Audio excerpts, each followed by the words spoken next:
events that we do, because it takes not just our recreation and staff and all those, but it takes parents and sponsors to help out with all those endeavors. So we make a good show when people come to our community. So, okay, thank you. Any results, Mr. Johnson, from the swim meet? Yes, sir. Still undecided at when you left?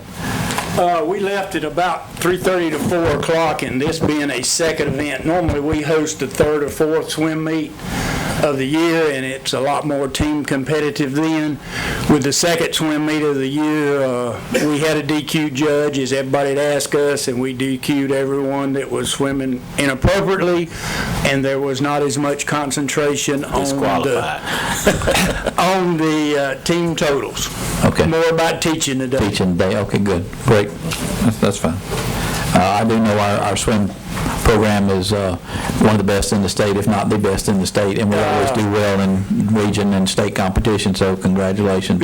Since you gave me a chance to go that way, Mayor, we have been the number 2 Class B team in the state for the last 3 years. Believe it or not, the number 1 Class B team in the state is Oconee County. They have 6 swim teams within their county, and they choose an all-star team. So we're very competitive. It's a great program. And as Mr. Jacobs said, we couldn't run it without our volunteers, because it takes a lot of volunteers for a swim meet. I know it is a feeder program for our high school program, which does very well, and also for our college, South Georgia State College. Some of those kids go on and compete nationally, and they've done well. So it's a great program from our recreation program all the way through South Georgia State College here. We have both the state college swim coach involved, and also we have the high school coach involved. She served as a stroke judge today, who did the DQs.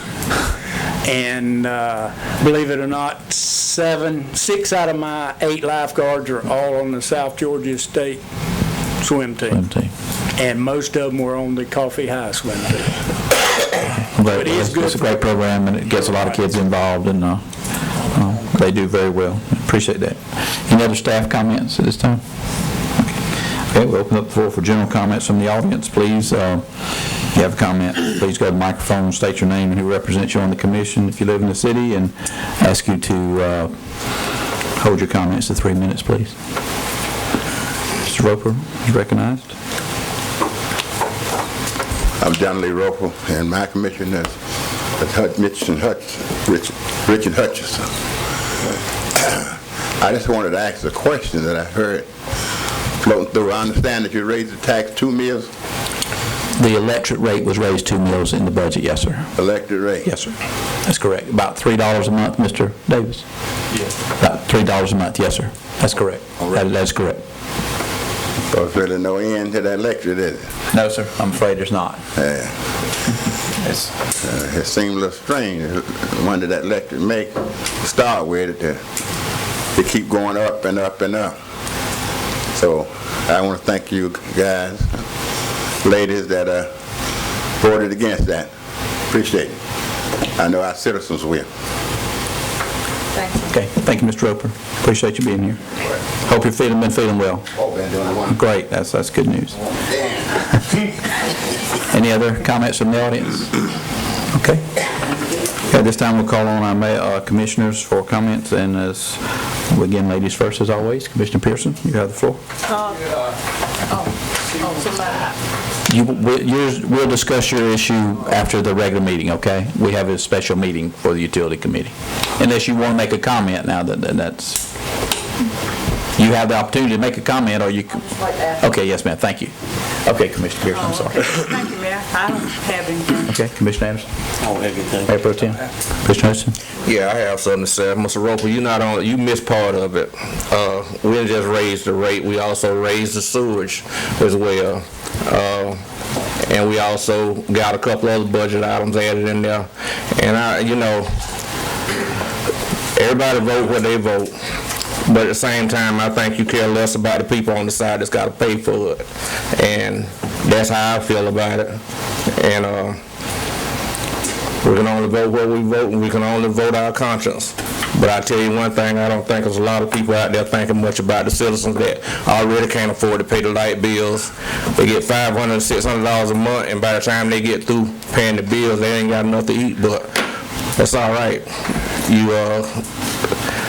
Everybody, they holler about they want their raise, they already making $14.5 an hour, and the average citizen makes $6.75 an hour. Your conscience all right with that? That's all right with me too.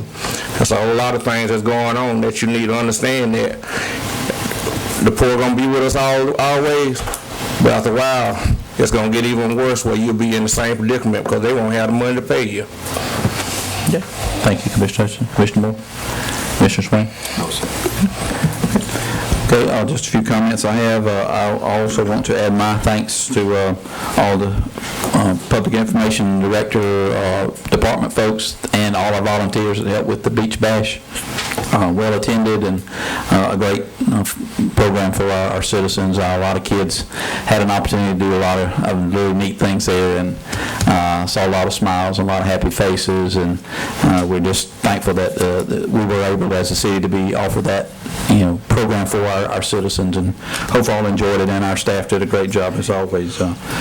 Please, as we continue our See Something, Say Something campaign, please, if you have some suspicious activity going on in your area, please let us know. Let our police department know on our tip line 260-3600. Also, as Mr. Jacob said a while ago, hopefully we're moving some of our junk off of our streets and out of our yards. Please take advantage of the cleanup activity on June 21st if you in that area over in Eastside Park area. And our Quality of Life campaign, I'm sure will continue on shortly, and we'll make some announcements about that as it moves forward. But please help us keep our city and your area clean and neat, so we'll all be proud of it. That's all I have. We do have a utility meeting afterwards. Okay, so yes, ma'am, you have a alibi? Go ahead. Yes, ma'am. Yes, sir, thank you. I just feel that I need to make a comment because I know our staff have worked very hard to get our budget balanced. So, I don't want staff to feel, thought someone said something. I don't want staff to feel insulted or whatever. I appreciate the hard work that you all have done, but I just couldn't sit here consciously to vote this in, knowing the hard times that people are having. And in addition to the increase that we're giving, there was an article or something I saw on TV not long ago about there being rate increases with electricity, throughout the nation because of coal-fired plants closing up or what have you. So, I just have the sympathy of our citizens in mind in voting the way I did. So I just wanted to state that, in case anyone was confused or questioned, my voting. So I feel like I needed to state that. Okay. Thank you. We'll entertain a motion to adjourn, and then we'll have a utility committee meeting. Motion by Commissioner Moore, second by Commissioner Anderson. All those in favor say aye. All opposed? We're adjourned. WDTV 13.